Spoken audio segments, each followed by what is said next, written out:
था कि संतों का संग मलिनताओं को धोता है।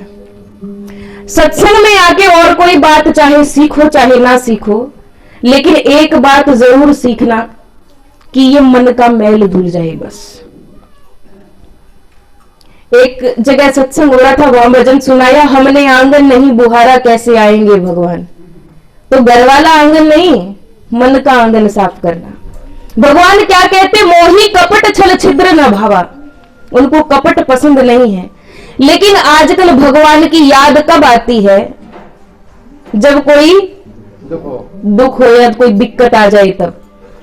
एक इंसान उसने लॉटरी खरीदी, पहले लगा भगवान बस लॉटरी लग जाए मेरी तो बस आनंद ही आनंद हो जाए। गरीब था, पैसे की जरूरत थी, भगवान को याद करे। और लॉटरी जब लगी, जिस दिन लॉटरी खुलनी थी, तो उस दिन ऐसी कृपा हुई कि उसी की लॉटरी लग गई। अब लॉटरी के मिले पैसे, एक गड्डी हाथ में, अब लेके मंदिर में गया।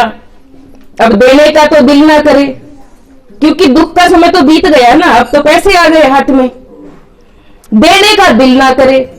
अब कहने लगा भगवान वैसे तो सारे आपके ही हैं, पर ऐसा करते हैं मैं ऊपर फेंकता हूं, जितने ऊपर आपको रखने हो रख लेना, नीचे गिरे हो मेरे। चालाकी, हर जगह चालाकी। अब उसने ऊपर फेंके तो सारे नीचे ही आने थे, भगवान को क्या जरूरत है, वो क्यों रखेंगे। तो जेब में डालिए, भगवान बड़ी कृपा बड़ी कृपा। अब थोड़े से खुले पैसे और लेके रखे थे जेब में, चलो फिर भी प्रसाद के लिए तो 5-10 रुपए कुछ रख ही लें। भगवान एक बार और उछालता हूं, कोई बात नहीं, इनमें से जितने सिक्के रख ले वो रख लेना, बाकी छोड़ देना वो मेरे। वो भी सारे नीचे गिर गए, बड़ी कृपा बड़ी दया। तो बात यहां इतनी नहीं है कि हमने क्या दिया क्या लिया, ये बात नहीं है। बात सोचने की ये है कि हमारा मन कितना है परमात्मा के प्रति झुकाव में। कहते जो डाली फलों से लदी होती वो झुकती है। ज्ञान जितना बढ़ता चला जाएगा उतने विनम्र होते चले जाओगे, लेकिन जिसको सच्चा ज्ञान नहीं है ना, वो फूलेगा फिर, है कि नहीं। अभिमान आ जाएगा। मीराबाई जी की बात चल रही थी तो बड़ी सुंदर बात मुझे याद आई कि मीराबाई जी एक बार रविदास जी के पास जाती हैं। दरवाजा खटखटाया और रविदास जी ने कहा कौन है। मीराबाई जी कहती है मैं मीरा। रविदास जी ने पता क्या कहा कि मैं है तो मीरा क्यों और मीरा है तो मैं क्यों। तो ये मैं जिसके पास भी है, जिसके अंदर मैं है, वो आगे नहीं बढ़ेगा। यहां अपने मन को धो के चले जाओ, बिल्कुल साफ निर्मल बना के, क्योंकि निर्मल मन ही परमात्मा को पसंद है। मीराबाई जी जब अंदर जाती कहने लगे कि मुंडा खींच लो उसके ऊपर बैठ जाओ, है कि नहीं महाराज जी। मुंडे पे बैठ गई।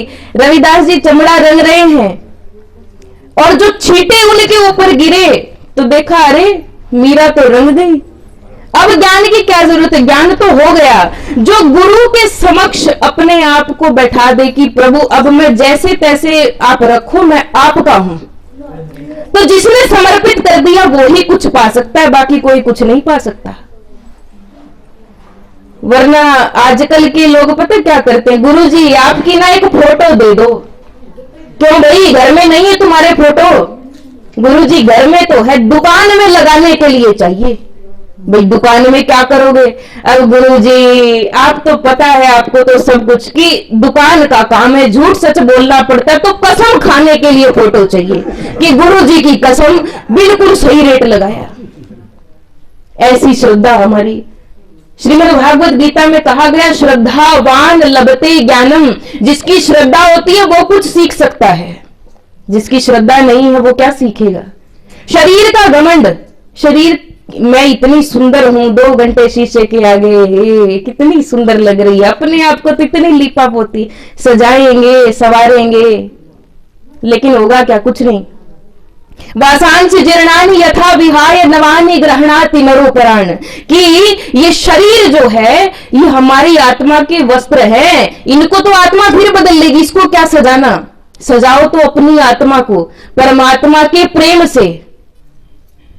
और जिसका ये आत्मा नहीं सज पाई वो ऐसे ही रह जाएगा, फिर ये 84 के फेर में भटकते रहना। हम भजन गा रहे इतनी देर से, लेकिन क्या विचार किया कि इतने दिन हुए सत्संग में आते, लेकिन क्या एक भी चीज बदली? राम जी की कथा सारे सुनते, लेकिन क्या भाई भाई का प्रेम है? मुंडी ऐसे हिल रही है, पता है सबको। नहीं है जी। माता पिता के प्रति प्रेम है। माँ बाप ने एक बार बच्चे को धमका क्या दिया, उसके बाद बच्चे ऐसे हो जाते, खाना नहीं खाऊंगा, 4 दिन बात नहीं करूंगा, बिना बताए चला जाऊंगा कहीं, तो फिर देखना। राम जी को देखकर सीखा कभी कि उन्होंने अपने माता पिता की आज्ञा पालने के लिए घर तक छोड़ दिया? लेकिन क्या हम ऐसे हैं? इन कथाओं में से एक ही बात उठा लो और जीवन में सफल हो जाओगे। जीवन मात्र ये नहीं है कि बैठकर भजन कर लिया बस, हाँ प्रसाद मिल गया घर चले गए। जिंदगी बदलनी है, परमात्मा की ओर झुकना है, वरना ऐसे ही रह जाएंगे हम। क्या किसको संतुष्टि होती है अपने जीवन से? कौन है अब तक खुश कि मेरी जिंदगी में जो चल रहा है सब बढ़िया है? हाथ उठाएगा कोई? आत्मा संतुष्टि हुई है कभी कि हाँ आज मैंने मेरे जीवन में कुछ अच्छा किया, मैंने नाम लिया? मन से नाम नहीं लेता कोई। सीताराम सीताराम सीताराम सीताराम, वो कुत्ता आगे भगा के, है ना? ये भावनाएं चलती रहती हैं। तो छोड़ दो इन सबको, जितना भी हो। जब गुरु के समक्ष आप बैठो बिल्कुल श्रद्धा भाव से, संतों से जब भी मिलो श्रद्धा भाव से। ये नहीं कि आज तो मैं इनसे ये पूछ के देखूंगा, पता करते इनको कुछ आता है कि नहीं।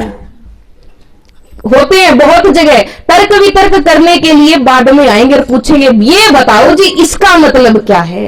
अरे भाई जो बताया उसमें से कुछ समझ आया? एक ने प्रश्न कर लिया सुदामा जी के माता पिता का क्या नाम है, तो क्या सुदामा तक पहुंचे? कितना प्रेम था, कितना विश्वास था। नरसिंह जी तक हम पहुंच नहीं पाते बात करते उनकी पीढ़ियों की। मीराबाई जी के प्रेम की बात करनी तो छोड़ देते और फिर पूछते हैं मैं क्या वो तो ऐसे परमात्मा के प्रेम में नाचते थे, क्या आप भी नाचते हो? आप तो कभी ऐसे यूं करते दिखे नहीं हमें। बस जो चीज नहीं दिखती हम उसकी तरफ धकेलते हैं। सुंदरकांड में बड़ा सुंदर जिक्र किया गया। हनुमान जी महाराज ने माता सीता को कथा सुनाई राम जी की, पेड़ पर बैठे सूक्ष्म रूप में, और जैसे ही हनुमान जी माता सीता के सामने आए तो कहते फिरी बैठी मन विस्मय भयऊ, कि माता सीता ने पीठ फेर ली उनकी तरफ, पीठ करके बैठ गई। मतलब क्या है? कथा पूरी होने के बाद कथा करने वाले की तरफ पीठ कर लो, कुछ नहीं पूछना। जो कथा में सुना उसको ग्रहण करो। आज एक संकल्प लेकर जाना कि कुछ न कुछ तो जीवन में बदलेंगे। 24 घंटे दे दिए परमात्मा ने, लेकिन क्या उसमें से 24 मिनट बैठ के कोई नाम लेता है? कितने जन लेते? नहीं लेते ना। नियम बनाओ, कम से कम सोने से पहले थोड़ी देर ध्यान करो, उठते ही परमात्मा को याद करो। 2 नियम रख लोगे जिंदगी में सुधार हो जाएगा। ये कहते परमात्मा पुकारने से आते नहीं, लेकिन तुम अपनी तरफ से तो कदम बढ़ाओ। जैसे माता मीराबाई जी ने पुकारा वो आए, प्रहलाद जी ने पुकारा परमात्मा ने दर्शन दिए। तो हमें दर्शन क्यों नहीं हो रहे? क्योंकि कमी हमारी है। लेकिन हम बड़े ऊंचे बनते हैं, जब चाहिए कुछ तो भगवान से मांगेंगे, लेकिन जब काम निकल जाए तो कोई नहीं पूछता। सिर्फ आते हैं कई जन तो प्रश्न पूछने के लिए। ये तर्क वितर्क की भावना जिस दिन छूट गई, संशय जब छूट गया, तो उसके बाद उद्धार निश्चित है। गुरु के समर्पित जिस दिन हो गए, बाद में गुरु चाहे खट करे पट करे चट करे फिर मत बोलो।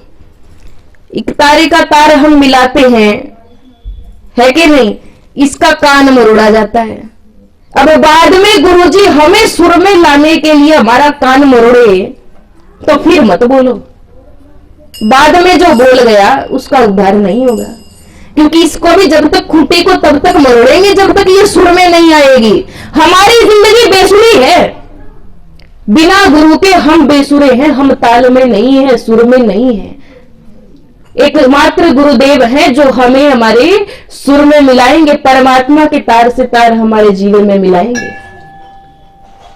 कितनों ने यहां नाम ले रखा है, लेकिन क्या समर्पित हुए?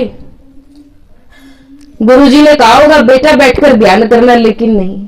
आज्ञा माननी नहीं तो फिर गुरु धारण करने का फायदा क्या? रास्ता दिखा दिया, टिकट हमें दे दी, लेकिन उसके बाद हम चलेंगे नहीं। कहते हैं कि साथी है नेत्रगंग के जल बिंदु पान तक, अर्धांगिनी बढ़ेगी तो केवल मकान तक, परिवार के सब लोग चलेंगे श्मशान तक, बेटा भी हक निभाएगा तो अग्निदान तक, उससे तो आगे भजन ही है साथी, हरि के भजन बिन अकेला रहेगा, कि भजन ही है साथी, यही एकमात्र टिकट है उस परलोक यात्रा का। आपको तो टिकट मिल चुकी है, अब टिकट लेके बस में बैठोगे नहीं तो बात कैसे बनेगी। तो कौन कौन बैठेगा आज से, नाम कौन कौन लेगा। एक चीज तो सीख लो इसमें भी, जी मैं तो नहीं लूं,